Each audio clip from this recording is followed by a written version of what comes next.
नमस्कार, आप सभी का स्वागत है हमारे यूट्यूब चैनल में। आज हम ज्योग्राफी से कुछ रिलेटेड इम्पॉर्टेंट टॉपिक्स को देखेंगे एक शॉर्ट समरी के रूप में। आइए शुरू करते हैं। भारत में मृदा के प्रकार, सॉइल टाइप्स ऑफ इंडिया। मृदा पृथ्वी की सतह का ऊपरी भाग है जिसमें पौधे की वृद्धि के लिए आवश्यक पोषक तत्व पाए जाते हैं। भारत में विभिन्न प्रकार की मृदा पाई जाती है जिनका वितरण जलवायु, चट्टान, वनस्पति, शिलाकृति और समय पर निर्भर करता है। भारत में 7 प्रकार की मृदा पाई जाती है। जलोढ़ मृदा सबसे अधिक पाई जाती है। काली मृदा कपास के लिए काफ़ी प्रसिद्ध है। लेटराइट मृदा अधिक वर्षा तथा वाले क्षेत्रों में विकसित होती है। जलोढ़ मृदा, यह मृदा नदियों के द्वारा लाई गई जलोढ़ मिट्टी से बनती है। ये उपजाऊ होती है। प्रमुख क्षेत्र हैं सिंधु, गंगा, ब्रह्मपुत्र का मैदान, तटीय मैदान, डेल्टाई क्षेत्र। काली मृदा कपास के लिए काफ़ी उपयुक्त मानी जाती है। इसमें चूना, लोहा, मैग्नीशियम की मात्रा अधिक होती है। दक्कन का पठार, महाराष्ट्र, मध्य प्रदेश, गुजरात, कर्नाटक, तेलंगाना, आंध्र प्रदेश का कुछ भाग। लाल मृदा, यह मृदा लाल व पीले रंग की होती है और इसमें लोह ऑक्साइड की मात्रा अधिक होती है। क्षेत्र तमिलनाडु, कर्नाटक, आंध्र प्रदेश, तेलंगाना, झारखंड, उड़ीसा, महाराष्ट्र का कुछ भाग। मरुस्थलीय मृदा, मरुस्थलीय मृदा, यह मृदा शुष्क तथा रेगिस्तानीय भागों में पाई जाती है। इसमें हुमस की मात्रा बहुत ही कम व अधिक होती है। यह जो है गुजरात में व जो रेगिस्तानीय क्षेत्र व शुष्क क्षेत्रों में इसकी मात्रा जो होती है अधिक पाई जाती है। लेटराइट मिट्टी, यह मृदा अधिक वर्षा वाले गर्म व आर्द्र क्षेत्रों में पाई जाती है। इसमें पोषक तत्व कम होते हैं। क्षेत्र पश्चिमी घाट है, पूर्वी घाट, असम, मेघालय, पश्चिम बंगाल, उड़ीसा का कुछ भाग। पर्वतीय मृदा, यह मृदा पर्वतीय क्षेत्रों में पाई जाती है। इसमें जैविक पदार्थ की मात्रा अधिक होती है। हिमालय क्षेत्र, जम्मू कश्मीर, हिमाचल प्रदेश, उत्तराखंड, सिक्किम, अरुणाचल प्रदेश, नागालैंड इत्यादि। पीट व दलदली मृदा, यह मृदा जल भराव वाले दलदली क्षेत्रों में पाई जाती है जिसमें जैविक पदार्थ अधिक होते हैं। उदाहरण के तौर पर सुंदरवन डेल्टा, पश्चिम बंगाल, केरल के कुछ भाग, उत्तर प्रदेश के तराई क्षेत्र, कश्मीर घाटी। मृदा संरक्षण के उपाय, वनों की कटाई को रोकना, ढलानों पर सीढ़ीदार खेती करना, फसल चक्र अपनाना, जैविक खाद का उपयोग करना, अधिक सिंचाई से बचना। जन संसाधन प्रदेश, भारत की जनसंख्या संसाधनों की उपलब्धता, भौतिक स्थिति, आर्थिक विकास के आधार पर भारत को 6 जनसंख्या प्रदेश में विभाजित किया गया है। उत्तरी पर्वतीय क्षेत्र, उत्तरी मैदानी क्षेत्र, पश्चिम मरुस्थलीय क्षेत्र, मध्य प्रदेश, दक्षिण प्रायद्वीपीय प्रदेश तथा पूर्वोत्तर क्षेत्र। विभाजन का प्रमुख आधार जनसंख्या घनत्व, प्राकृतिक संसाधन, आर्थिक विकास, तकनीकी विकास, सांस्कृतिक व ऐतिहासिक कारक है। यह विभाजन योजना निर्णय व क्षेत्रीय विकास में सहायक है। उत्तर पर्वतीय क्षेत्र, इसमें जम्मू कश्मीर, हिमाचल प्रदेश, उत्तराखंड शामिल है। ये क्षेत्र पर्वतीय, दुर्गम व विरल जनसंख्या वाला है। यहाँ वनों, जल विद्युत, पर्यटन और खनिजों की प्रचुरता है। यह क्षेत्र सामयिक दृष्टि से भी काफ़ी महत्वपूर्ण है। उदाहरण के तौर पर जम्मू कश्मीर, हिमाचल प्रदेश, उत्तराखंड। उत्तरी मैदानी प्रदेश, इसमें पंजाब, हरियाणा, चंडीगढ़, दिल्ली, पश्चिमी उत्तर प्रदेश, बिहार, उत्तर प्रदेश का पूर्वी भाग शामिल है। यह भारत का सर्वाधिक घनी आबादी वाला प्रदेश है। यहाँ उपजाऊ जलोढ़ मिट्टी, सिंचाई की सुविधा, हरित क्रांति के कारण कृषि का उच्च विकास हुआ। उद्योग, परिवहन, व्यापार भी अधिक विकसित है। और उदाहरण के तौर पर राज्य पंजाब, हरियाणा, चंडीगढ़, दिल्ली, पश्चिमी उत्तर प्रदेश, बिहार, पूर्वी उत्तर प्रदेश, पश्चिमी मरुस्थलीय प्रदेश, इसमें राजस्थान का पश्चिमी भाग शामिल है। यह क्षेत्र कम वर्षा, मरुस्थलीय जलवायु व विरल जनसंख्या वाला है जहाँ खनिज, जिस्म, फास्फोरस, पेट्रोलियम प्रचुर मात्रा में पाए जाते हैं। सिंचाई के लिए नहरों के लिए इंदिरा गांधी नहर का काफ़ी महत्व है। राज्य राजस्थानी पश्चिमी भाग, मध्य प्रदेश, इसमें मध्य प्रदेश, छत्तीसगढ़, झारखंड तथा उत्तर प्रदेश का दक्षिणी भाग शामिल है। यह क्षेत्र खनिज संपदा, कोयला, लौह एसक, बॉक्साइट से भरपूर है।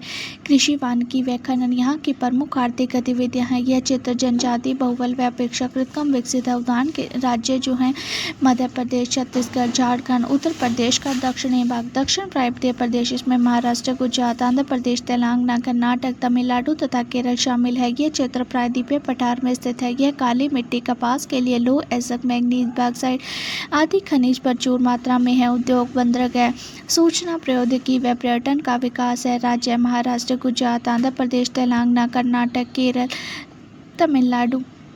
पूर्वोत्तर क्षेत्र, इसमें अरुणाचल प्रदेश, असम, मेघालय, मणिपुर, मिजोरम, नागालैंड, त्रिपुरा तथा सिक्किम शामिल है। यह क्षेत्र पहाड़ी, घने वनों वाला उच्च क्षेत्र है जहाँ जनसंख्या घनत्व कम है, परंतु जल विद्युत, वानिकी, चाय, रबड़ आदि संसाधन प्रचुर मात्रा में है। यह क्षेत्र सामयिक दृष्टि से अत्यंत महत्वपूर्ण है। अरुणाचल प्रदेश, असम, मेघालय, मणिपुर, मिजोरम, नागालैंड, त्रिपुरा, सिक्किम महत्व। क्षेत्र नियोजन में सहायक है। संसाधनों के समुचित उपयोग में सहायक। क्षेत्रीय समानता को समझाने में सहायक। संतुलन सतह विकास के लिए उपयोगी है।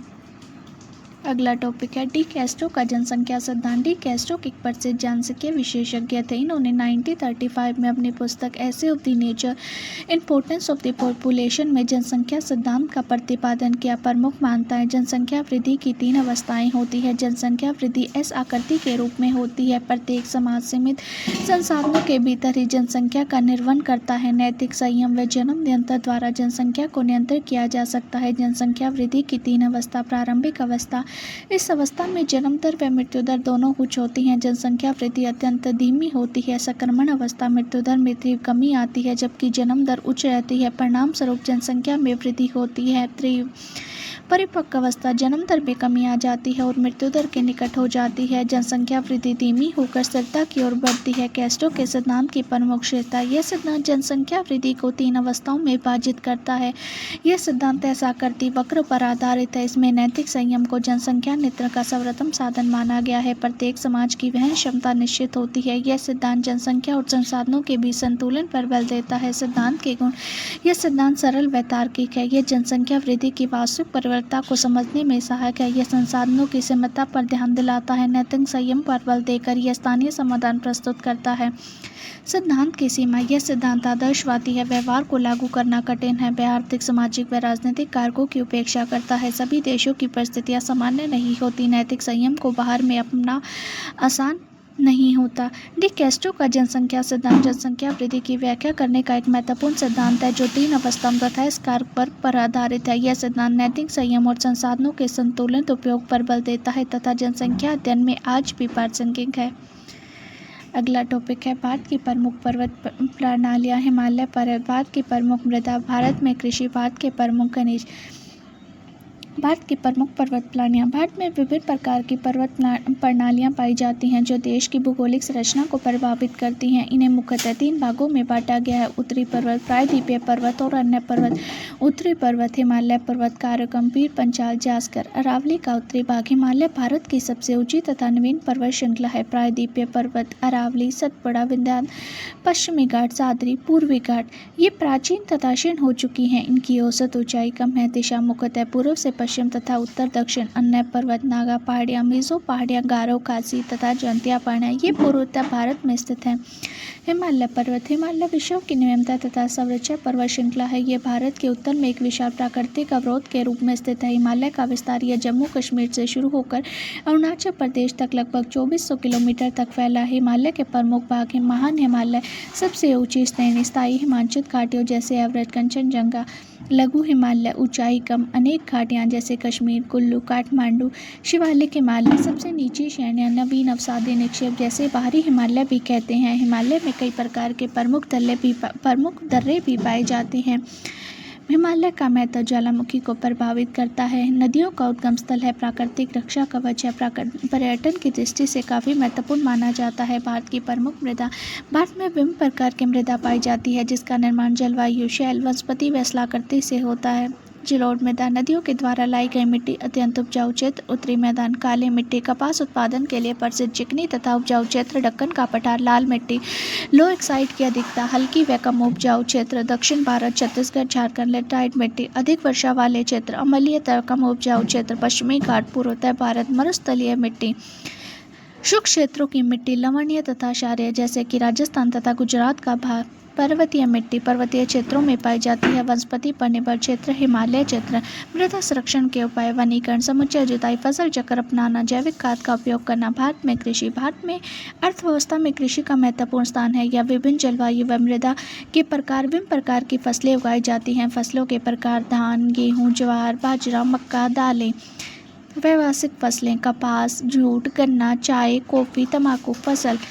धान, प्रमुख क्षेत्र पश्चिम बंगाल, उत्तर प्रदेश, पंजाब। गेहूँ, पंजाब, हरियाणा, उत्तर प्रदेश। कपास, महाराष्ट्र, गुजरात, मध्य प्रदेश। जूट, पश्चिम बंगाल, बिहार, असम। गन्ना, उत्तर प्रदेश, महाराष्ट्र, कर्नाटक। चाय, असम, पश्चिम बंगाल, तमिलनाडु। कॉफ़ी, कर्नाटक, केरल, तमिलनाडु।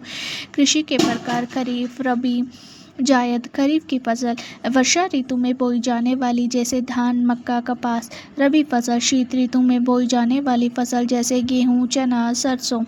जायद फसल सितंबर से अक्टूबर के बीच बोई जाती है, जिसमें खरबूजा, तरबूज, कृषि के लिए महत्व, भोजन की पूर्ति, कच्चे माल की उपलब्धता, रोजगार के अवसर, अर्थव्यवस्था की रीढ़। भारत के प्रमुख खनिज। भारत खनिज संपदा से समृद्ध है। खनिजों